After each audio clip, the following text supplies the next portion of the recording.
Her heel slipped on the edge of the marble step as she spun, laughing into his shoulder. Champagne in one hand, her other hand still looped around his neck. They didn't see me watching. No one did. I might as well have been the flower vase in the corner, decorative, unacknowledged, and away. When her dress twirled and caught the light just right, I saw the tag was still hanging underneath. Brand new. For him, I don't know. But not for me. They dance like a movie couple. The kind where the husband is already dead in the plot and just doesn't know it yet. I stood maybe 10 feet away, holding the little envelope she'd handed me 20 minutes earlier. For later, she had said. Smiling the way someone smiles when they're bluffing in poker, trying too hard to sell it. I hadn't opened it yet. I didn't need to. The band shifted into something slower. She leaned into him now, like gravity had changed direction and pulled her chest toward his. Her laughter, breathy and unguarded, floated into the room. I waited for her to glance over just once for a flicker of guilt. Maybe a flash of memory, a split-second reminder that I was still in the same air. She never looked. So I opened the envelope. Inside was a note. 6 words. Don't wait up tonight. Please, Lowell. It didn't even say love, Junie. I folded it neatly, slid it back inside, and placed it on the corner of the piano as I walked out. Let the music swallow it. 2 women standing by the hallway door glanced at me and whispered something. Maybe about the note, maybe about my face. One of them touched the other's arm and said, "He didn't even say a word." And I didn't. Because when someone dances with another man like you're invisible, saying something is the one thing you no longer have the right to do. But she regretted it. Not days later. Not after a fight. Not after the truth came out. No. She regretted it the second I stepped into that elevator and let the doors close with my silence louder than any goodbye she'd ever get. The strange thing about elevators is how quiet they get once the doors seal. Like the world outside doesn't matter anymore. Like grief and betrayal and questions don't have access to the same floor. I didn't cry. I didn't clench my fists. I just stood there staring at the little blinking numbers as I descended. Each floor a countdown, not just out of a building, but out of a marriage. When I stepped out into the lobby, the doorman nodded politely. He didn't know anything. He probably assumed I forgot something in the car. But that was the moment I realized. Everyone here thinks I belong upstairs with her. Like I'm still part of the picture. Still part of the night. I walked across the wet pavement. Drizzle now slicking my shoes. No umbrella, no plan. I didn't even know where I was going. I just kept walking. I passed the valet who asked if I needed my ticket. I told him I didn't drive. That was a lie. I just didn't want the last thing I did tonight to be retrieving something I came with. I sat on a bench 3 blocks away under a flickering pharmacy sign. My phone buzzed once, then again. Then silence. I didn't check it. Not yet. I didn't want to see her name glowing on the screen like some twisted apology I hadn't asked for. I just watched the cars pass. Watched as people in formal wear piled into Ubers, drunk and spinning, heading home with stories they'd laugh about. And somewhere in that chaos, Junie was probably realizing I was no longer standing in that room. What did she think when she turned and saw I was gone? Did she check her purse for the envelope?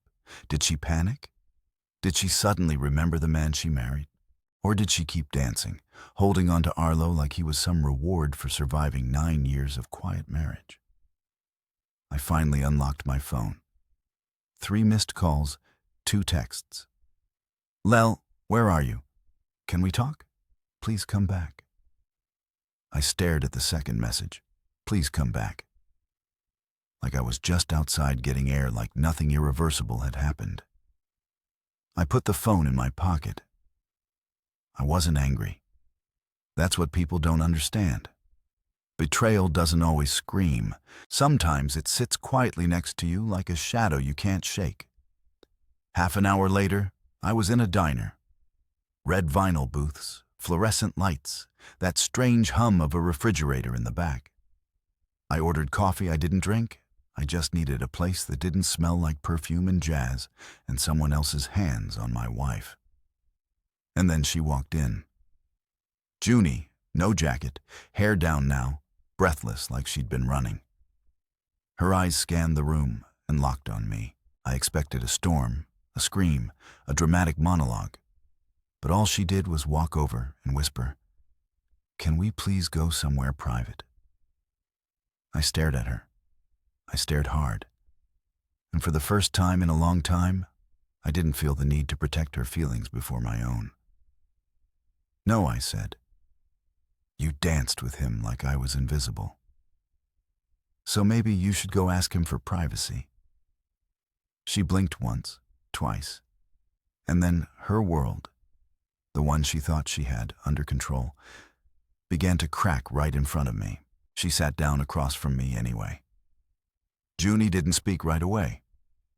She just sat there in the opposite booth, eyes darting to the crumpled napkin I'd been folding and unfolding like it was holding my nerves together. The air between us was thick with words she hadn't said and I hadn't asked for. Somewhere behind her, a waitress refilled someone's coffee. The clink of porcelain felt louder than her breathing. I didn't offer her anything. Not a greeting, not a seat, not a single ounce of grace. She had taken all of that with her when she stepped into that man's arms. But still, she sat.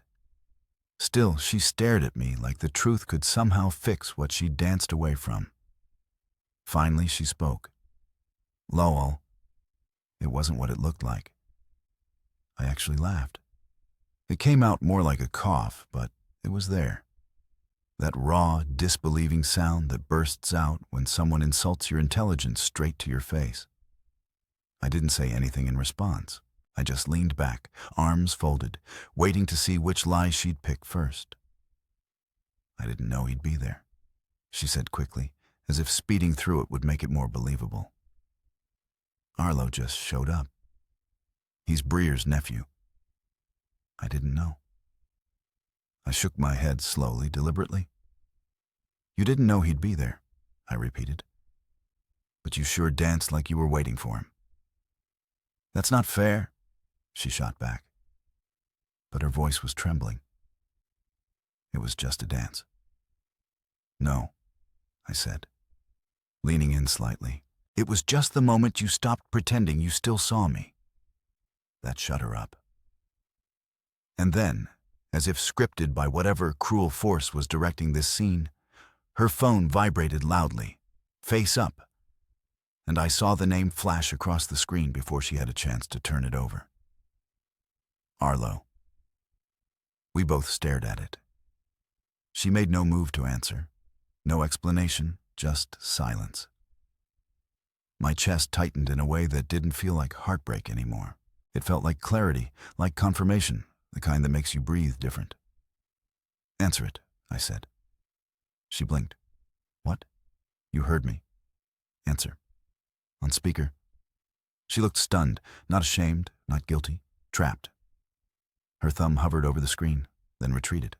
"I can't." I nodded. "Then I think we're done here." But just as I started to stand, she reached across the table and grabbed my wrist.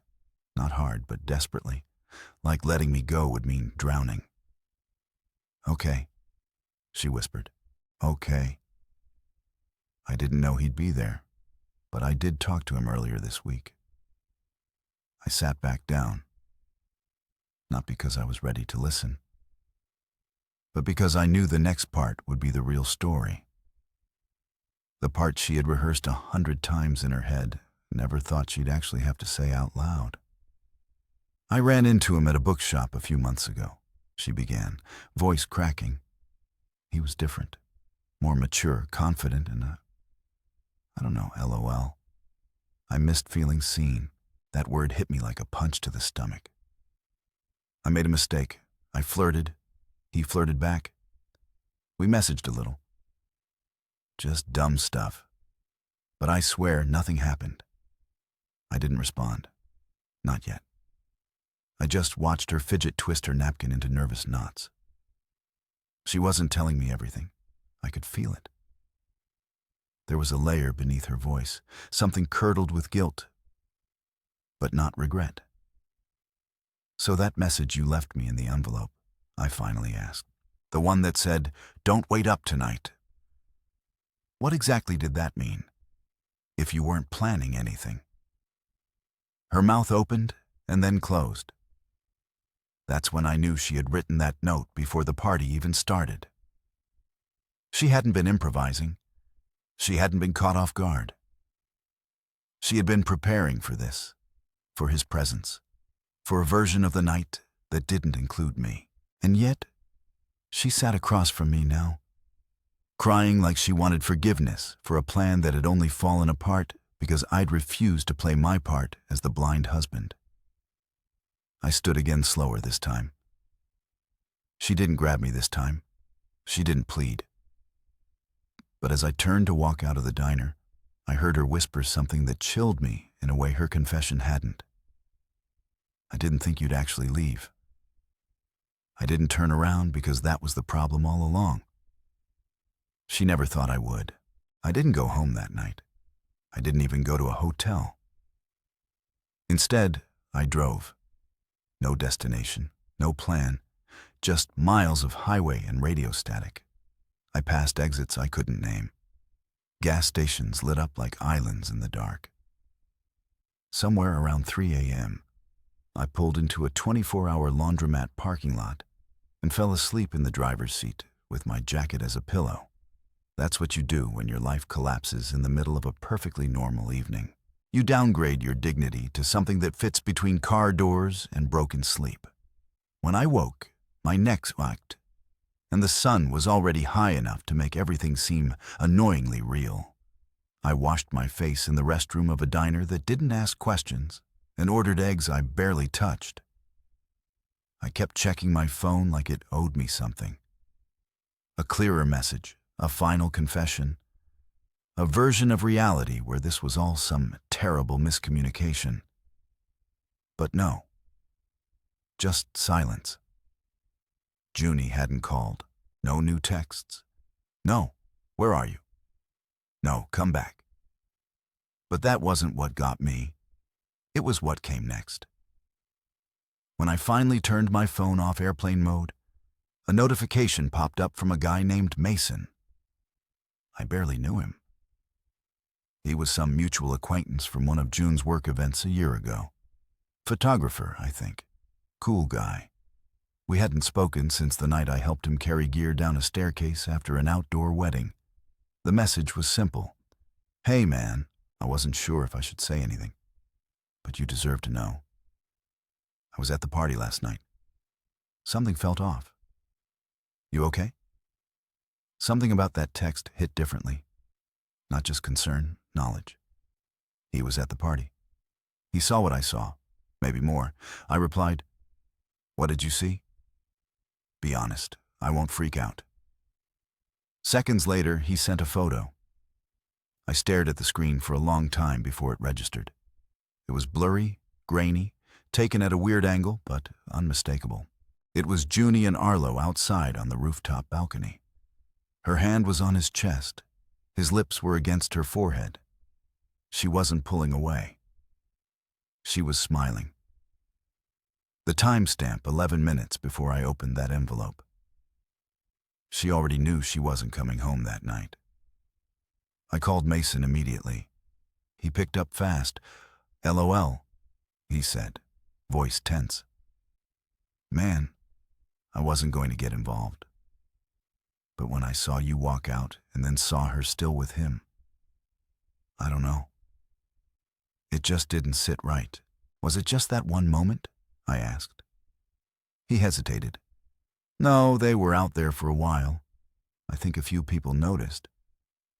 She looked comfortable, like it wasn't their first time. I felt my stomach drop. You're sure? Honestly, yeah. She touched his tie. You don't do that if it's casual. I thanked him barely and hung up. I sat in my car, phone in hand, eyes stinging, not from tears, but from the realization that the version of Junie I thought I married had quietly been replaced with someone else. Someone rehearsed. Someone cold enough to leave a message in an envelope while warming up for a rooftop kiss. But here's the part that cut the deepest. Mason saw it. Strangers saw it. Random guests. People who barely knew us. And no one said a word to me. Because to them, I was already the ghost in the picture. The forgotten man. The one who'd clearly been left behind, even if I hadn't figured it out yet. I wanted to scream. I wanted to drive straight to wherever she was and demand something. Answers, apologies, pain. Something that made her feel a fraction of what I was feeling. But I didn't, because I realized something far worse than betrayal. She wasn't hiding it anymore. She wasn't scared of being caught. She was done pretending. And I had nothing left to lose. I didn't go back to our apartment. Something in me refused. Not out of revenge, and not because I was trying to make her panic. No, it was simpler than that. I just couldn't bring myself to return to a space I now realized had been quietly shared with a second life. Maybe not physically, but emotionally. The moment she started calling him Arlo again, I stopped being the only man who lived in her world. Instead, I drove to my brother Nolan's place. He lives about 45 minutes outside the city, runs a niche woodworking business out of his garage, and doesn't ask questions unless you hand him the permission slip. When I showed up on his porch looking like a man who'd slept in his car and hadn't blinked in 12 hours, he didn't even say hi, just held the door open and pointed at the spare room. I crashed for 18 hours straight. No dreams, no nightmares. Just the kind of blackout sleep you fall into when your nervous system gives up. When I woke, Nolan was sitting at the kitchen table with his laptop open and 2 mugs of coffee between us. Without looking up, he said, "You want to talk about her, or you want to talk about what you're going to do?" I sat down slowly. Both? He nodded, clicked his laptop shut, and gave me the kind of long, evaluating look only an older brother can give. The kind that mixes concern with a little unspoken judgment. "She called?" he asked. I nodded. 3 times. "You answer?" "Number?" He sipped his coffee. "Good." There was a silence after that, but not a heavy one. More like a waiting silence. The kind that dares you to say the part you've been too afraid to say out loud. "I think she's been seeing him for longer than she admitted," I said finally. Nolan didn't react, just kept sipping, letting me spiral. I don't think last night was a slip-up. I think it was a checkpoint, a milestone. "You check her phone yet?" he asked. That hit harder than it should have. I had spent so many years respecting her privacy, believing that trust meant not needing to look. But now I realized I had never really wanted to look because part of me had always known something was off. "I don't have access," I muttered. "She changed her passcode about 2 months ago. Said it was because of work emails." Nolan tilted his head. "You know, you can backtrace social accounts from a laptop, right? I mean, if she used any shared Wi-Fi, cookies are still there. Browser history. Even if she cleared it," I blinked. "What are you saying?" "I'm saying if you want the truth, stop acting like the only tools you've got are hope and patience." So I pulled out my old laptop, the one we kept in the living room cabinet for emergencies. I hadn't touched it in months. Battery nearly dead. But it still booted up. Chrome opened slow, but it opened. I wasn't sure what I was looking for. Messages, email login, save bookmarks. I started scrolling, and then I saw it. One of the autofill suggestions under a half-typed email address, riaj.org.privateprotonmail.com. Not her regular address, not even her backup. This was something I'd never seen before. My hand shook slightly as I copied it into the search bar. Nothing came up. Obviously, encrypted email providers don't play that game, but I recognized the domain. Private, secure, hard to trace, intentionally separate. I turned to Nolan. She was emailing someone through Proton Mail. "Let me guess," he said. "Arlo, probably." I opened the downloads folder, hoping for any leftover document or image, something she forgot to delete. And that's when I found a PDF titled Sutton House Contract Draft 2. PDF. I opened it. It was a lease, a rental agreement for a 2-bedroom townhouse in a part of town we had never even discussed moving to. The date signed last week. Only one listed tenant, Juniper Roar. No co-signer. No mention of me. No forwarding address. No shared utilities. Just a clean, separate start. I stared at it for a long time. The way someone stares at an autopsy photo and waits for the cause of death to jump off the page. She hadn't just planned for a night away. She had planned for an exit. And the worst part, she had done it quietly. Like a woman folding laundry. Like someone rearranging their life between texts. Nolan looked over my shoulder and let out a low whistle. "She wasn't cheating," he said quietly. She was transitioning. And that word transitioning sat like a hammer in my chest. Because it was true. I wasn't just being left, I was being phased out. I didn't call her, didn't text, didn't even send a photo of the lease contract I'd found on the laptop. Something inside me, something brittle but sharp, wanted her to feel the silence. Not the kind of silence that begs for attention, the kind that signals extinction. I had been erased from her plans, from her future, from her inbox. And now I would erase myself from her perception of control. 2 days passed. On the 3rd morning, a manila envelope slid under Nolan's front door. No return address. Inside, a handwritten letter from Junie. I didn't recognize the handwriting at first. It was smaller, tighter, like she had written it in a rush, but still tried to make it look composed. The first line made my throat tighten. I didn't know how to say any of this out loud, so I didn't. I guess I thought if I waited long enough, the choice would make itself. It went on for 4 pages.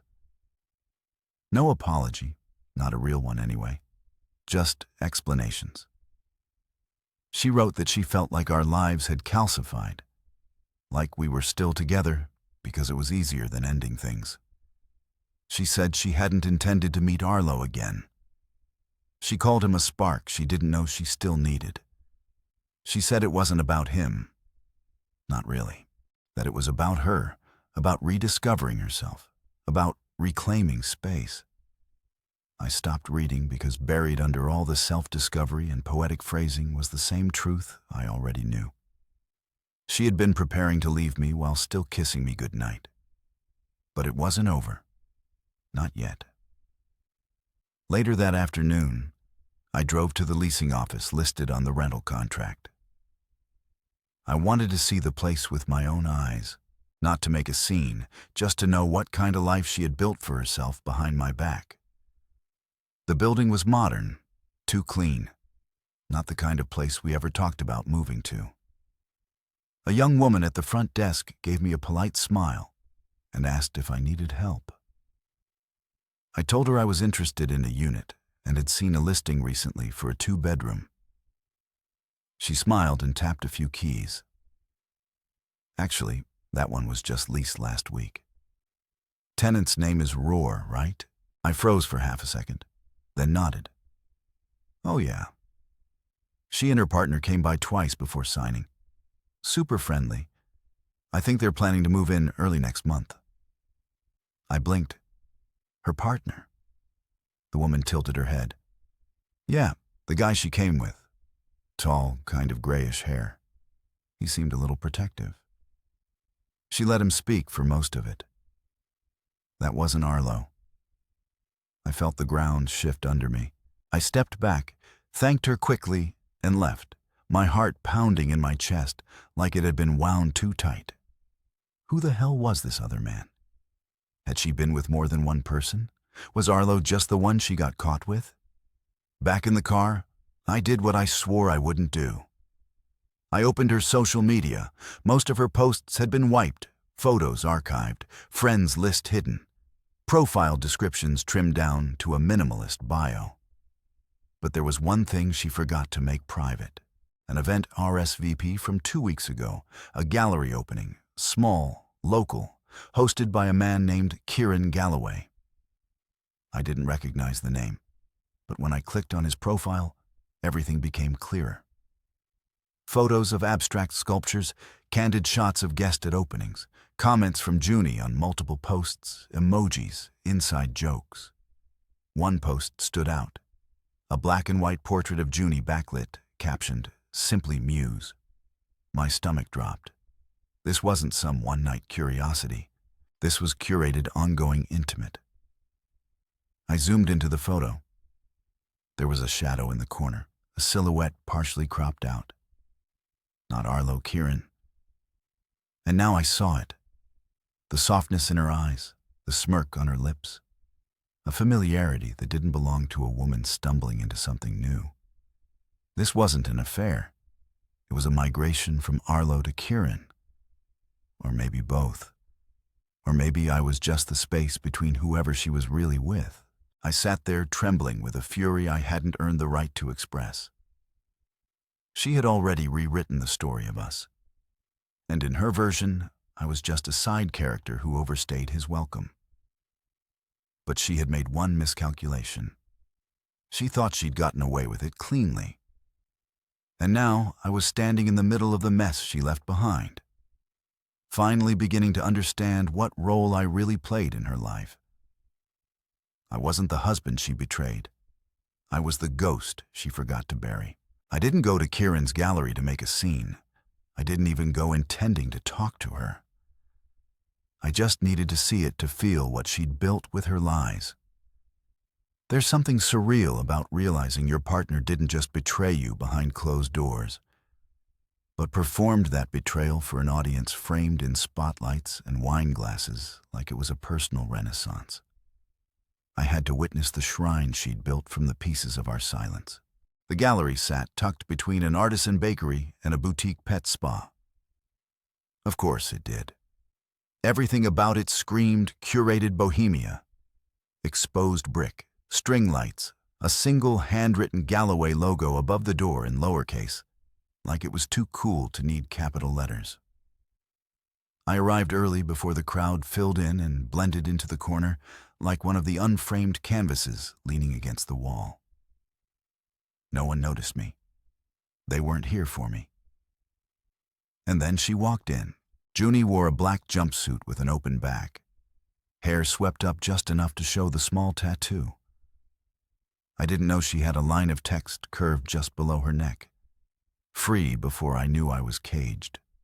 The ink was fresh. So was the meaning.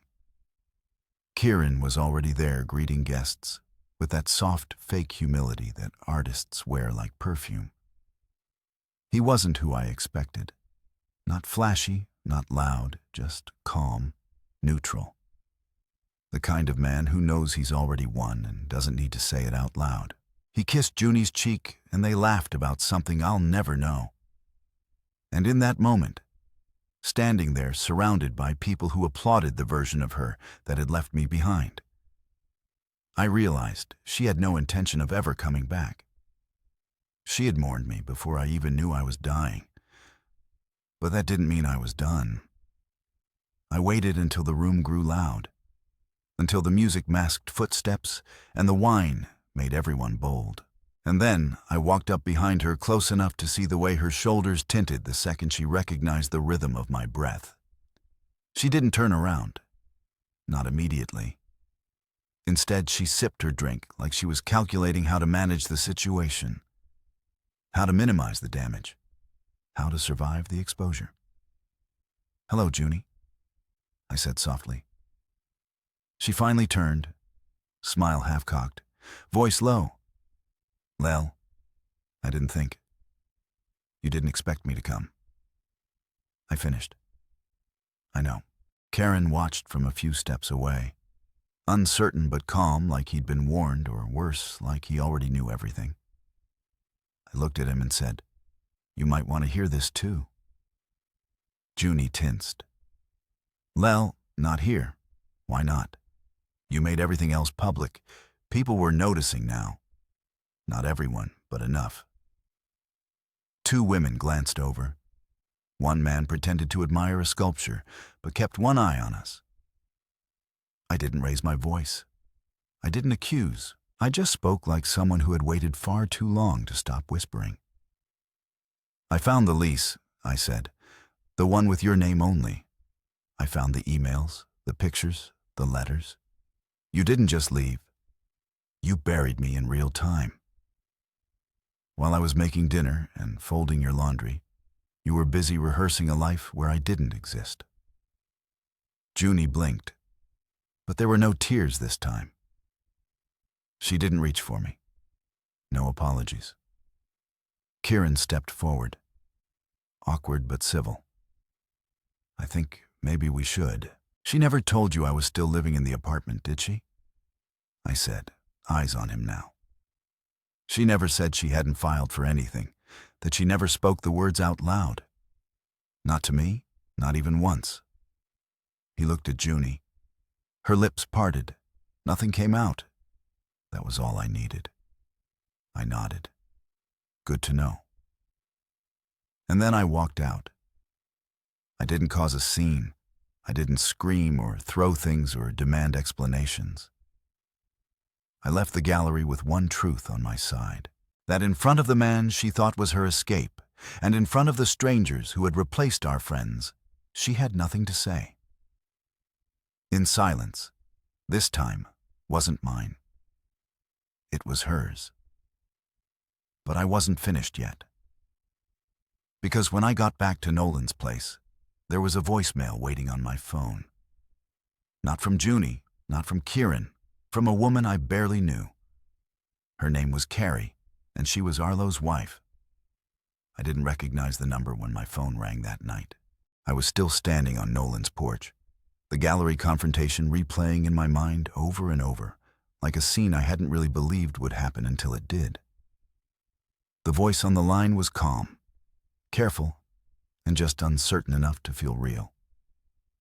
"Is this Lore?" she asked. I paused. "Yes."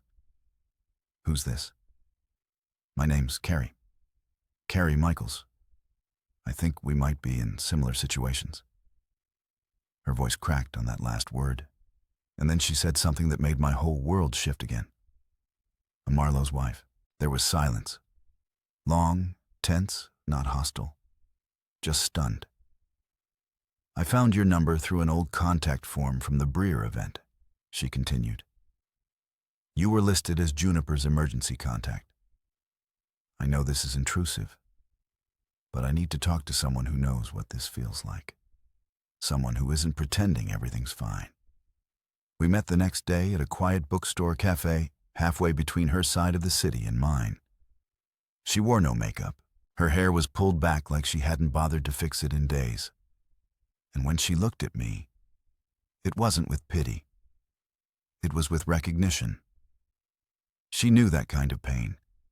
She knew the sound of someone whispering over your life behind your back.